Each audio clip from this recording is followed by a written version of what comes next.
que quiero hablar con él. That was not a top 50 verse. Not at all. He was traveling. He just came back last night. Still not in my top 50.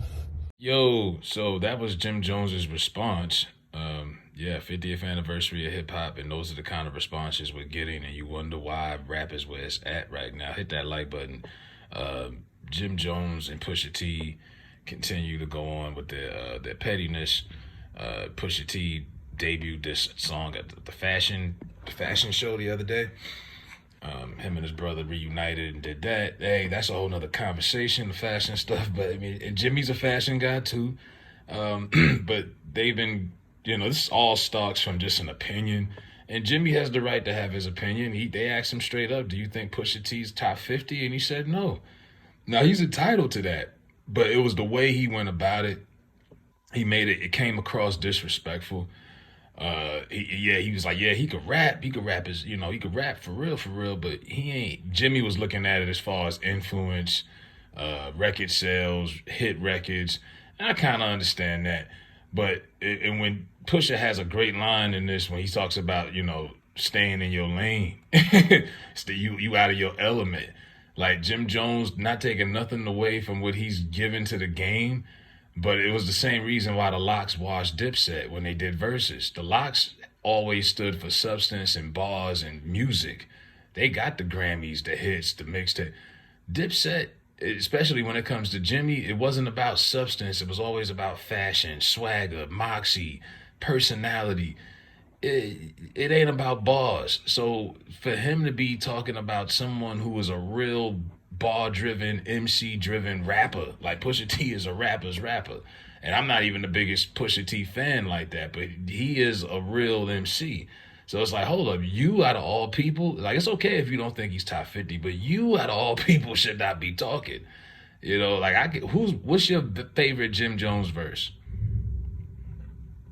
I'll wait.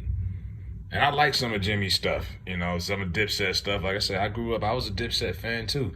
But it was always about swagger and fashion, and that's why when they did that verses, I mean, you can't impress people with clothes and stuff. This is a real element of hip hop here. It's gonna take more than that to get people excited. So that was his response. To this diss record, and a lot of people are disappointed. But what did you expect? It's Jim Jones. It's not Cam. It's not. Speaking of Cam, Jimmy's got to be sick because look at what Cam's doing. Cam has reinvented himself. He got new teeth. He got back with Mace. It's like old Harlem World times. They doing big things over there. And Jimmy got to be sitting there like, man, this is a wake-up call. Like, bro, you 46 years old, and look at the cats that came up in your era, and look at what they doing and how they've reinvented themselves. 50, Cam, Jay-Z. It's time to reinvent yourself, bro. You can't keep doing this gang-banging act in your 50s and 60s. You can't be blood forever, bro. At some point, you got to move on. And speaking of Jay-Z, I mean, hell, if you go further into this, I mean, when they asked Jim Jones that question about top 50, they had also asked him in one interview who you thought was the greatest of all time, and he said Drake. And him and Drake was play flirting with each other on Instagram with these little shout outs. Jimmy blocked me on the gram sometime last year, I think, when I was when that whole Wires thing went down, when Whack 100 was calling him a rat and all of that. Yeah. Jimmy Capo blocked me, but he was running around here saying that he thinks Drake is the greatest of all time over Jay-Z. And Pusha's relationship with Jay-Z, so Jimmy's been trying to play chess, but overall, you can't do this when somebody's hitting you with the bars. It's just like somebody in a boxing fight. If somebody's punching you, you gonna slap him back or you gonna punch him back? And in this case, you're slap boxing, and this dude is throwing you with blows to the midsection and jabs and hooks, and you slap boxing.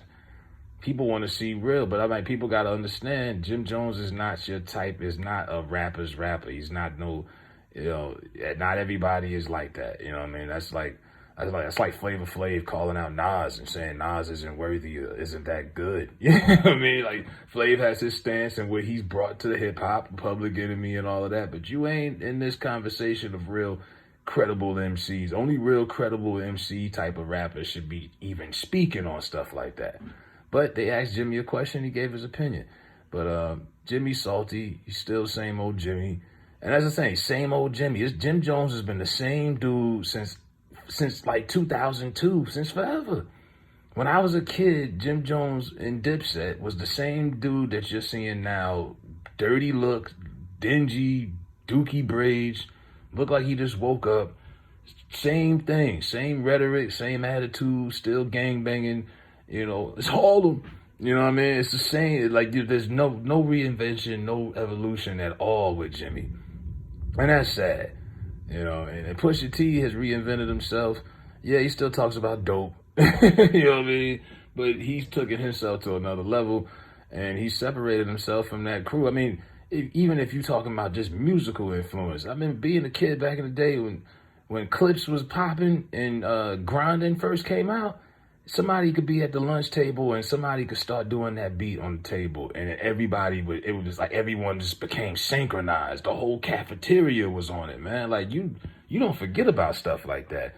I don't know if Jimmy even, Ballin didn't have that impact on people. I'm sorry. And I look, I don't take nothing away from Jimmy's influence, because at some point people were dressing like Jimmy in the streets, that whole vamp life stuff and all of that. But musically, nah, bro. You got to cut your losses and you got to stay in your lane. But let me know what y'all think about Jim Jones versus Pusha T in the comments. I'm out. I'm rocking you down.